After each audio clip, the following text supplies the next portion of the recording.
Welcome to this video on how to play touch rugby.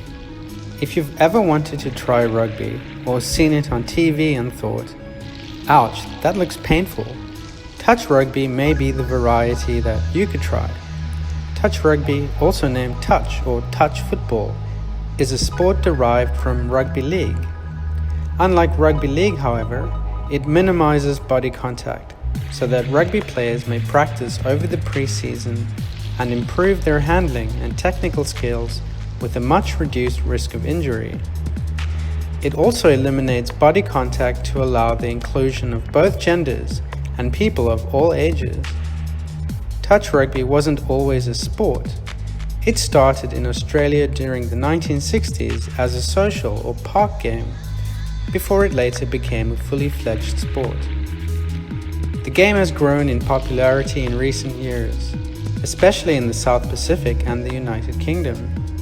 Touch World Cups now attract up to 20 nations including Australia, New Zealand, South Africa, Japan, Lebanon, USA, Papua New Guinea, Samoa, England, Italy, Cook Islands, Fiji, Ireland, Malaysia, Kenya, Singapore, Tonga, Solomon Islands, Scotland, Wales, China, Chile, South Korea, and the Channel Islands. Let's see if we can add Taiwan to this list sometime in the future. That would be a sight to see now, wouldn't it? Why should other countries have all the fun? Let's start by learning some of the basic rules of touch. Hopefully, by the end of this video, you'll have an adequate understanding of how to get a game going. Let's go! Let's go over some of the basic rules of touch rugby. First of all, size of the field. It is played on fields or pitches of 70 meters long by 50 meters wide, with sidelines, a halfway line, and in-goal areas. Numbers. Officially, each team can have up to 14 players, with 6 players per team in the field at one time. Therefore, a total of 12 players get to play on a field. In my experience, for any social game or practice game, having 3 to 4 players per team could be sufficient depending on the size of the field. Scoring points. Players can score by grounding the ball in goal areas. The definition of grounding is holding a ball and letting it touch the ground. Let's watch the following video to see this in action.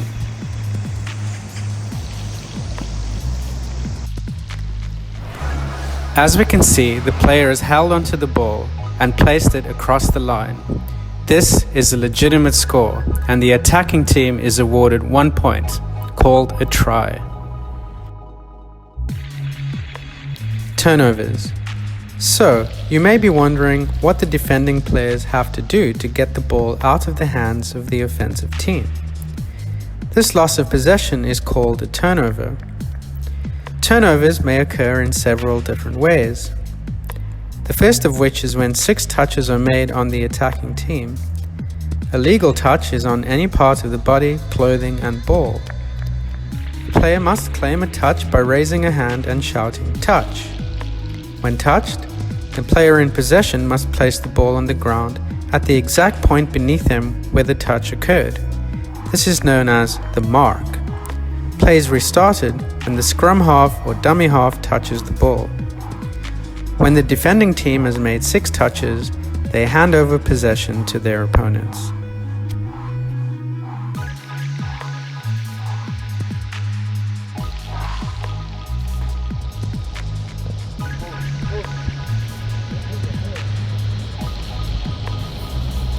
Drop ball. The turnover may also occur when the ball is dropped, as we'll see in the following scene.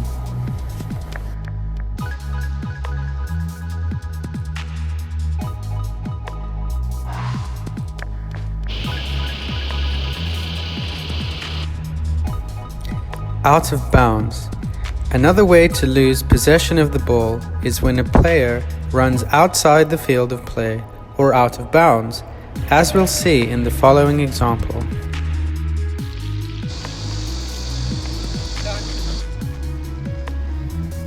Penalty situations. The forward pass. team in possession of the ball may pass the ball to teammates who are parallel to or behind the ball carrier. A forward pass will result in a penalty and loss of possession.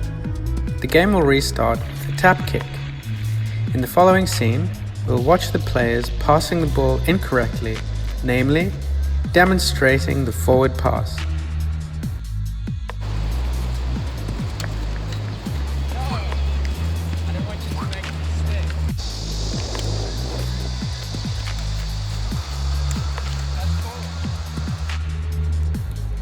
Offside.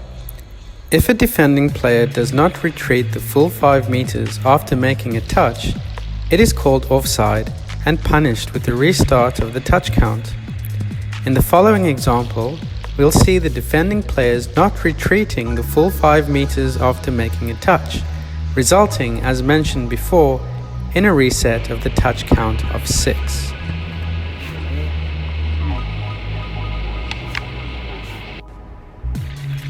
Onside. The following example will demonstrate the defending team retreating the full 5 meters after making the touch. This is the correct way to play and avoid being penalized.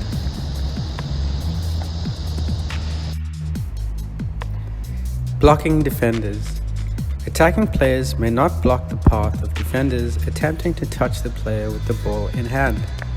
Doing so will result in the referee awarding a penalty to the defending team and a loss of possession for the attacking team.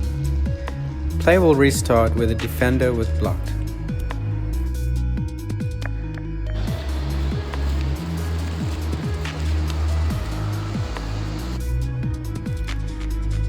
The dummy runner, or scrum half.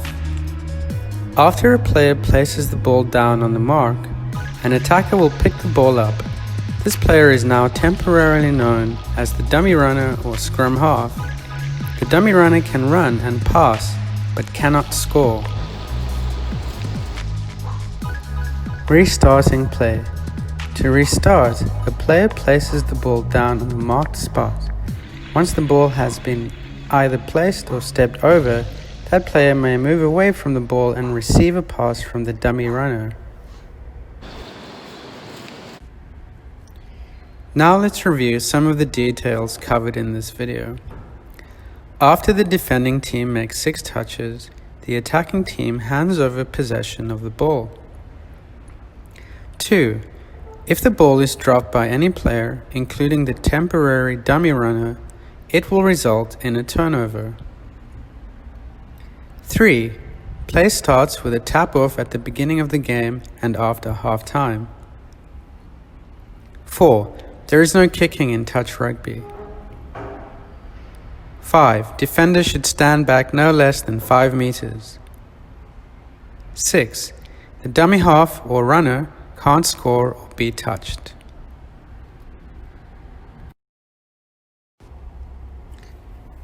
There you have it. We hope you know enough to play the game without making any basic errors. Remember to spread out and use the space available to you. Most beginners tend to play in a cluster or pass the ball forward. Try not to do this. Anyway, most importantly, remember to have fun. See you.